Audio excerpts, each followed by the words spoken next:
Hello everyone, welcome back to my YouTube channel Shagun classes.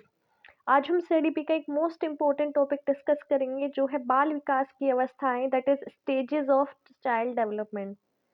So let's start without wasting our precious time. Child development की पहली जो stage होती है वो होती है प्री नेटल स्टेज, जिसे हम गर्भावस्था या प्रशन पूर्वावस्था भी बोलते हैं। गर्भाधान, इसका जो पीरियड होता है, टाइम पीरियड, वो कब से कब तक होता है? गर्भाधान मतलब कंसेप्शन से लेके जन्म तक। ये 9 माह या फिर हम बोल सकते हैं 280 दिन तक होता है। विकास की पहली अवस्था होती है गर्भावस्था। सबसे ज्यादा प्रभाव इसका किस पे पड़ता है? माता के स्वास्थ्य का बच्चे पर पड़ता है। इसके अंदर भी 3 अवस्था होती है, डिंबावस्था, पिंडावस्था, भ्रूणावस्था। डिंबावस्था 2 सप्ताह तक होती है, इसमें विकास की शुरुआत होती है। पिंडावस्था जब मानव आकृति धारण करना शुरू कर देता है बच्चा, तो तब क्या होती है? पिंडावस्था, और ये 3 माह मतलब 3 महीने तक होता है। अगला आता है भ्रूणावस्था। ये जन्म तक होगा, इसमें बच्चे का पूर्ण विकास हो जाता है और इसमें दिल की धड़कन जो होती है वो 150 पर मिनट होती है। अगली स्टेज है शैशवावस्था, जिसे इन्फेंसी स्टेज भी बोलते हैं। ये 0 से 5 वर्ष तक होती है। इसे समायोजन की अवस्था भी कहा जाता है। समायोजन की अवस्था कब तक होती है? जन्म से 14 दिन का जो पीरियड होता है उसे बोलते हैं समायोजन की अवस्था।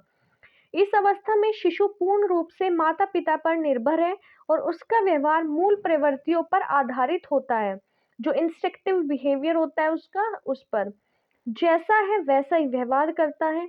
संवेग के आधार पर जो सबसे पहले है वो क्या आता है? उत्तेजना, फिर प्रेम, क्रोध, भय, विकास। इसमें इंद्रियों से कार्य करता है।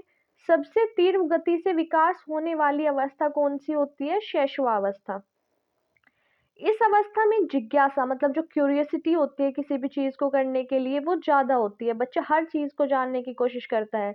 विषय, इसमें जो है विषय मतलब किस विषय पर सबसे ज्यादा ध्यान दिया जाता है? वो होती है भाषा। इस अवस्था में आत्म प्रेम की भावना होती है, जो फीलिंग ऑफ सेल्फ लव, मतलब बच्चा खुद से ही प्यार करता है। इसमें बच्चा अनुकरण और नकल मतलब इमिटेशन द्वारा सीखता है। अगर आप कोई चीज करोगे तो बच्चा उसकी नकल करके हमें दिखाता है। इस अवस्था के जो है वो उपनाम भी हैं, जैसे इसे बोला गया है खिलौने की अवस्था, सीखने का आदर्श काल, जीवन का निर्माण काल, अतार्किक चिंतन की अवस्था। किसे बोला गया है? शैशवावस्था को।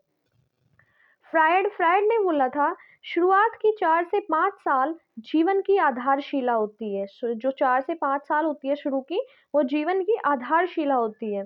गुड एनएफ ने बोला था सर्वाधिक मानसिक विकास प्रारंभ के 3 वर्ष में हो जाता है। जो सर्वाधिक मानसिक विकास है वो शुरू के 3 वर्ष में हो जाता है। अगली स्टेज आती है बाल्यावस्था, जिसे चाइल्डहुड स्टेज भी कहा जाता है। इसका टाइम पीरियड होता है 6 से 12 वर्ष तक। इसके अंदर भी इसे 2 कैटेगरीज में डिवाइड किया गया है। एक आता है पूर्व बाल्यावस्था, एक होती है उत्तर बाल्यावस्था। पूर्व बाल्यावस्था 6 से 9 वर्ष, उत्तर बाल्यावस्था होती है 9 से 12 वर्ष।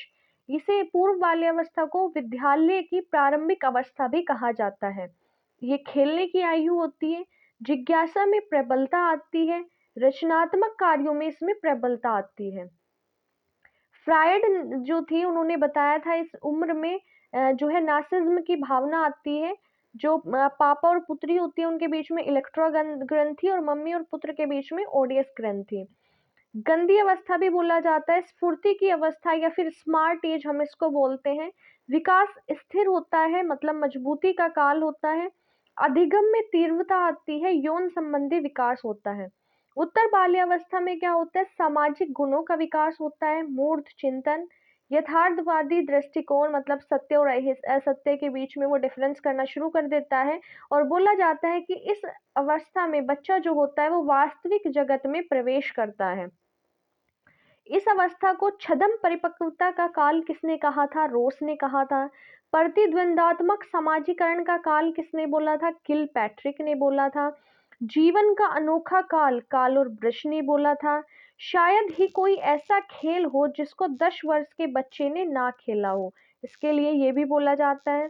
इसे शर्म व गर्व की अवस्था भी कहा जाता है। टोली समूह गैंग की अवस्था भी कहा जाता है, क्योंकि इसमें बच्चा ग्रुप में रहता है, ग्रुप में ही अपने सारे काम करता है।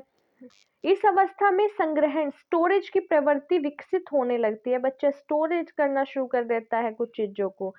अगली अवस्था आती है, अगली और लास्ट, इसके बाद भी है, लेकिन जो 4 अवस्था यहाँ पे हम डिस्कस करेंगे वो है अगली किशोर अवस्था, एडोलसेंस। ये 12-13 से जो है 18 वर्ष तक होती है। इसमें हार्मोनल चेंजेस आने शुरू हो जाते हैं। बॉयज़ के लिए जो है टेस्टोस्टेरोन होता है, जिसमें उनकी दाढ़ी मूंछ आनी शुरू हो जाती है, आवाज़ भारी हो जाती है। और गर्ल्स के लिए होता है एस्ट्रोजन, इसमें जो है आवाज़ जो है वो बारीक होती है लड़कियों की। जीवन का सबसे कठिन काल इसी को बोला गया है। संघर्ष, तनाव, आंधी और तूफान और उलझन की अवस्था। संघर्ष की अवस्था, तनाव की अवस्था, आंधी तूफान की अवस्था या फिर उलझन की अवस्था कौन सी होती है? किशोरावस्था। इसमें विवश लिंगी आकर्षक होता है। परिपक्वता मतलब शरीर में पूर्ण विकास हो जाता है। इसमें बच्चा अमूर्त चिंतन करना शुरू कर देता है। अमूर्त चिंतन होता है मतलब जो चीज़ सामने भी नहीं होती है, उसकी कल्पना करके बच्चा चिंतन करता है। इसमें विद्रोह की भावना आ जाती है। इसको सुनहरी अवस्था मतलब गोल्डन एज भी बोला जाता है। इसमें वीर पूजा शुरू कर दी जाती है। सम्यकों के प्रति क्षत्रिय भावना आनी शुरू हो जाती है। आत्मसम्मान की भावना आती है। जीवन दर्शन का निर्माण काल भी इसको कहा जाता है। कल्पना जगत में अधिकता भी इसी स्टेज के अंदर आती है। सो बच्चों, अगर आपको स्टेजेस ऑफ डेवलपमेंट की जो स्टेजेस हैं उनकी एक्सप्लेनेशन समझ आई हो तो प्लीज़ वीडियो को लाइक करना, शेयर करना और चैनल को सब्सक्राइब ज़रूर करना। Thank you.